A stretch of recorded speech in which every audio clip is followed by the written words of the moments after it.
Hello guys, my name is Sahal. मैं लादिया, तो स्वागत है आपका इस चैनल पे। तो जी आज हम करने वाले हैं क्लास 10th के फिजिक्स के सारे शॉर्ट क्वेश्चंस को जो 1 मार्क्स में बहुत ही इंपॉर्टेंट हैं। पहली बात तो ये वीडियो थोड़ी लंबी होगी बट एंड तक देखना। ये सारे आपके बोर्ड के पर्सपेक्टिव से क्वेश्चन कराए जा रहे हैं।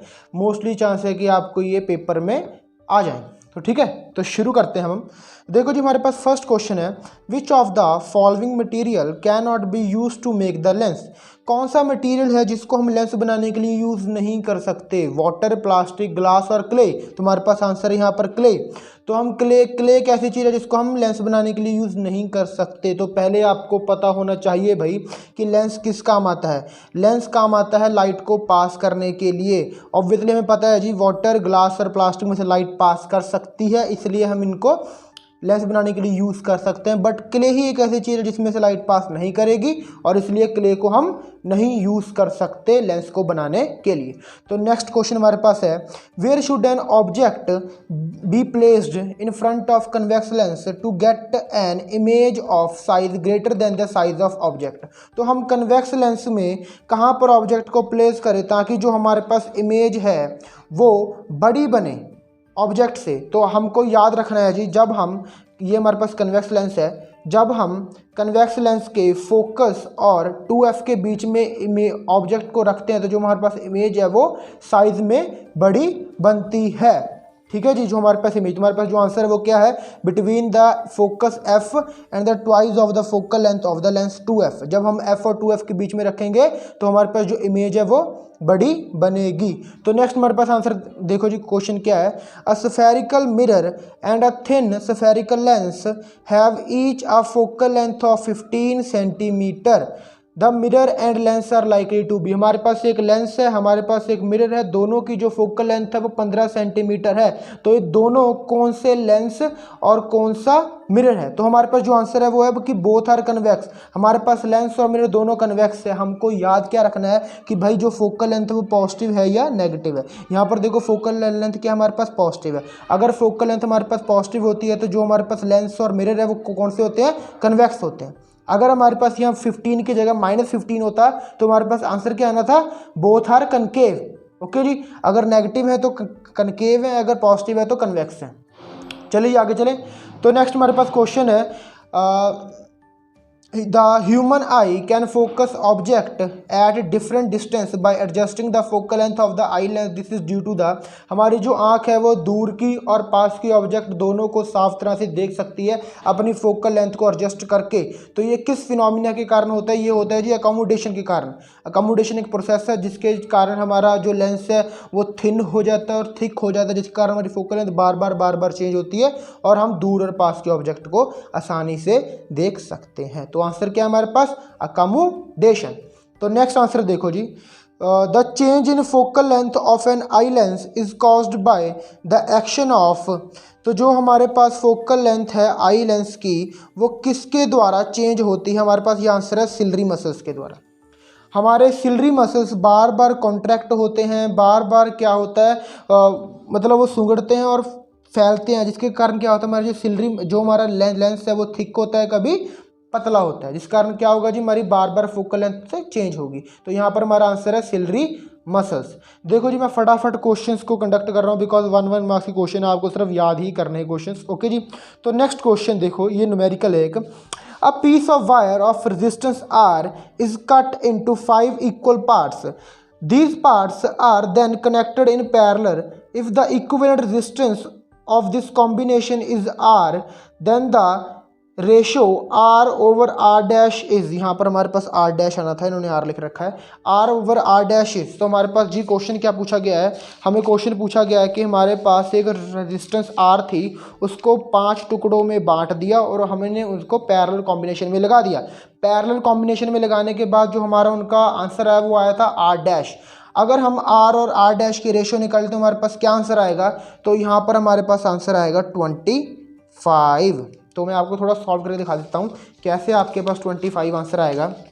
तो देखो जी ध्यान से, अगर मेरे पास R थी, मैं R को 5 पार्ट में डिवाइड करूँगा तो मैं क्या लिखूँगा इसको, R over 5, R over 5, R over 5, R over 5 और R over 5। ये इसको मैंने 5 पार्ट्स में डिवाइड कर दिया है।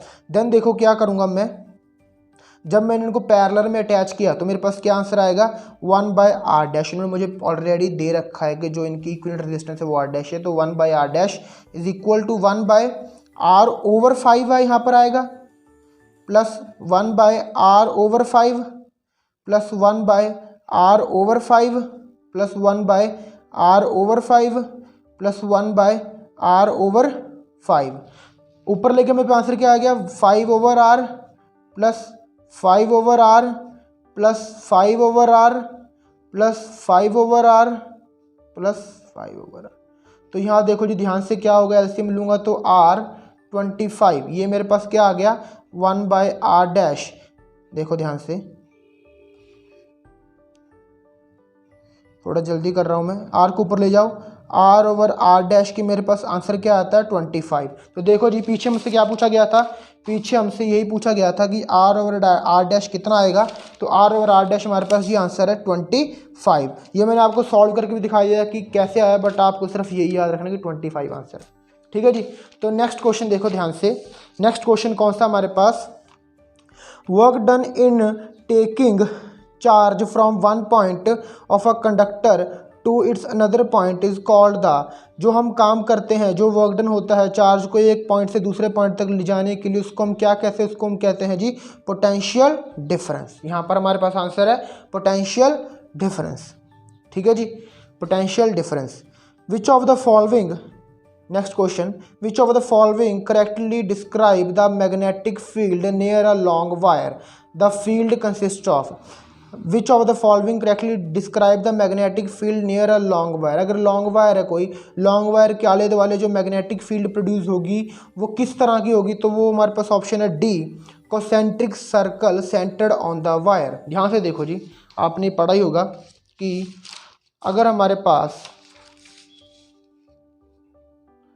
पास कोई वायर है, ठीक है जी, अगर वायर में से कोई करंट पास कर रहा है आई, तो क्या होगा उस वायर के इर्द गिर्द क्या होगा, हमारे पास मैग्नेटिक फील्ड प्रोड्यूस होंगे। और ये मैग्नेटिक फील्ड किस तरह की होंगी, ये मैग्नेटिक फील्ड सर्कल के फॉर्म में होंगी। ऐसे सर्कल होंगे जिनका जो सेंटर है वो सेम होगा, और सेंटर कहाँ पर होगा, वो सेंटर हमारा उनकी वायर के ऊपर होगा। तो इसलिए इनको हमने क्या कहा है, इसको हमने कहा है कि भाई ये कॉन्सेंट्रिक सर्कल है सेंटर्ड ऑन द वायर। इस तरह की हमारे पास मैग्नेटिक फील्ड यहाँ पर प्रोड्यूस होगी।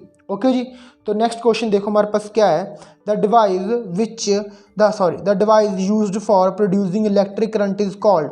इलेक्ट्रिक करंट को प्रोड्यूस करने के लिए हम कौन सा डिवाइस यूज करते हैं, जनरेटर। आपने देखा भी होगा कि जनरेटर को हम कैसे यूज़ करते हैं, जनरेटर को हम इलेक्ट्रिक करंट को प्रोड्यूस करने के लिए यूज़ करते हैं। तो नेक्स्ट देखो जी, a rectangular coil of copper wire is rotated in magnetic field, the direction of induced current changes once in each half rotation. Half rotation के बाद क्या होगा, जब हमारी कॉइल घूम रही है, जब उसका हाफ रोटेशन हो जाएगा तो क्या होगा, जो हमारा इंड्यूस्ड करंट होगा उसकी डायरेक्शन रिवर्स हो जाएगी, उसकी डायरेक्शन चेंज हो जाएगी। ठीक है जी, ये आपने पढ़ रखा ऑलरेडी, मैं जस्ट आपको एक एक मार्क्स की क्वेश्चन करवा रहा हूँ। ओके जी। तो नेक्स्ट देखो जी, the main cause of global warming is high percentage of carbon dioxide in atmosphere. जो हमारी ग्लोबल वार्मिंग होती है उसका जो मेन कॉज है वो कौन सा है, उसका जो मेन कॉज है वो है कार्बन डाइऑक्साइड की हाई परसेंटेज होना। ठीक है जी। तो नेक्स्ट देखो, ozone blanket is found in which of the following layer of atmosphere. जो ओजोन ब्लैंकेट है वो कौन सी लेयर ऑफ एटमोसफेयर में हमारे फाइंड किया जाता है, वो हमारे फाइंड किया जाता है स्ट्रेटोस्फेयर में। ठीक है जी, ये आपको जस्ट याद रखना है कि स्ट्रेटोस्फेयर में हमारे ओजोन ब्लैंकेट पाया जाता है। ठीक है जी, वहाँ पर हमारा वो फाउंड होता है। तो नेक्स्ट क्वेश्चन हम करते हैं। तो नेक्स्ट क्वेश्चन देखो जी हमारे पास, next question, to take a rear view in a motor vehicle the mirror used is convex mirror. हम जो मोटर व्हीकल्स में रियर व्यू के लिए मिरर यूज़ करते हैं वो कौन सा मिरर होता है, वो हमारे पास होता है जी कन्वेक्स मिरर। याद रखना है आपको, कन्वेक्स मिरर को हम यूज़ करते हैं। The mirror usually used by dentist concave mirror. Dentist जो होते हैं वो यूजली हमारे पास कनकेव मिरर को ही यूज्ड करते हैं। नेक्स्ट देखो, which of the following formula is used to find the focal length of lens. Focal length को फाइंड करने के लिए लेंस की हम कौन सा फार्मूला यूज करते हैं, उसके लिए हम ये फार्मूला यूज़ करते हैं जी बी। ये फार्मूला हमारे पास करेक्ट है, इसको हम कहते हैं लेंस फार्मूला। ठीक है, इसके बाद बहुत सारे न्यूमेरिकल भी जो आपने क्लास में सॉल्व किए होंगे, this is the lens formula, और करेक्ट आंसर हमारे पास ये है। आगे देखो जी, the human eye form the image of an object at its retina. जो हमारी ह्यूमन आई होती है वो ऑब्जेक्ट की इमेज को हमेशा रेटिना के ऊपर ही बनाती है। हमारी आँख में ना, आँख के पीछे एक स्क्रीन टाइप होती है चीज़, उसको हम कहते हैं रेटिना, और रेटिना पे हमारी क्या बनती है, इमेज बनती है। रेटिना पे हमारी क्या बनती है जी, इमेज बनती है। तो नेक्स्ट क्वेश्चन देखो हमारे पास क्या है, the least distance of distinct vision for a younger adult with normal vision is about 25 centimetre. Least distance of distinct vision हमारे पास होता है कि भाई हम कम से कम, अगर हमारे आँख के पास कोई ऑब्जेक्ट को लेके आ रहे हैं तो कितनी कम से कम दूरी से हम उसको देख सकते हैं, दैट इज 25 सेंटीमीटर। अगर 25 सेंटीमीटर से कम हुई, अगर 23 सेंटीमीटर या 20 सेंटीमीटर हुई तो क्या होगा, हम उस ऑब्जेक्ट को साफ साफ नहीं देख सकते। अगर हमारी आँख से 20 सेंटीमीटर दूर कोई ऑब्जेक्ट पड़ी है तो हम उसको नहीं देख पाएंगे, सिर्फ 20 सेंटीमीटर से ही उसको देख सकते हैं क्लियरली, अगर वो इतने लीस्ट डिस्टेंस पे पड़ी है तो। ठीक है, तो नेक्स्ट क्वेश्चन देखो हमारे पास कौन सा है जी, the magnetic field inside a long solenoid carrying current is what, uniform. हमारे पास लॉन्ग सोलेनॉइड के अंदर मैग्नेटिक फील्ड किस तरह की होती है, यूनिफॉर्म होती है। अगर हम सोलेनॉइड यहाँ पर बना के दिखाऊं मैं आपको, तो ये हमारे पास मान लो कोई सोलेनॉइड है, तो सोलेनॉइड के अंदर हमारे पास जो मैग्नेटिक फील्ड होगी वो किस तरह की होगी, वो हमारे पास यूनिफॉर्म होगी और पैरेलल लाइंस में होगी। ठीक है जी, अंदर जो मैग्नेटिक फील्ड की वैल्यू होगी वो हर जगह पर क्या होगी, हर जगह पर वो सेम होगी, that's why we call them uniform magnetic field. ठीक है जी, तो आगे आपको याद रखने ये क्वेश्चंस, आप वीडियो को पॉज कर करके देख सकते हो भाई। ठीक है, कौन सा क्वेश्चन आपको उतारना है। तो नेक्स्ट क्वेश्चन देखो हमारे पास कौन सा है, the direction of magnetic field produced by a current carrying conductor is determined by right hand thumb rule. अगर किसी कंडक्टर में करंट जा रहा है तो उसके आले दुआले, उसके इर्द गिर्द जो हम मैग्नेटिक फील्ड फाइंड करना चाहते हैं तो हम उसको राइट हैंड थंब रूल से फाइंड कर सकते हैं कि किस तरह की मैग्नेटिक फील्ड है। ओके जी, तो नेक्स्ट क्वेश्चन हमारे पास है, the direction of induced current produced in a straight conductor placed in a magnetic field can be determined by. जो हमारे पास इंड्यूस्ड करंट होता है उसकी डायरेक्शन को फाइंड करने के लिए हम फ्लेमिंग राइट हैंड को यूज़ करते हैं। याद रखना है, जब यहाँ पर बात आ गई कि भाई इंड्यूस्ड करंट को, तो हमने आंख बंद करके फ्लेमिंग राइट हैंड रूल पे टिक कर देना है। ठीक है, फ्लेमिंग राइट हैंड रूल ही हम यूज़ करते हैं इंड्यूस्ड करंट की डायरेक्शन को फाइंड करने के लिए। नेक्स्ट देखो जी, soil erosion can be prevented by afforestation. Afforestation के साथ हम सॉइल इरोजन को रोक सकते हैं, ज़्यादा से ज़्यादा पेड़ लगाकर, ज़्यादा से ज़्यादा फर्टिलाइजेशन, ज़्यादा से ज़्यादा पेड़ उगाकर हम क्या कर सकते हैं, सॉइल इरोजन को रोक सकते हैं। तो नेक्स्ट क्वेश्चन देखो हमारे पास क्या है, इन्वायरमेंट डे फॉल्स ऑन। जो इन्वायरमेंट डे होता है वो हम 5 जून को मनाते हैं, 5 जून को हम इन्वायरमेंट डे को मनाते हैं। तो देखो जी, बाकी वीडियो थोड़ी लंबी होगी, तो बाकी के क्वेश्चन मैं आपको अगली वीडियो में समझाऊंगा, अगली वीडियो में कंडक्ट करेंगे। ये पार्ट ए था, इसका पार्ट बी भी आएगा फिजिक्स का। तो आपको अगर वीडियो अच्छी लगी तो शेयर करें, वीडियो को लाइक करें और चैनल को सब्सक्राइब भी करें। और at the last, sorry for my voice. Okay, thank you.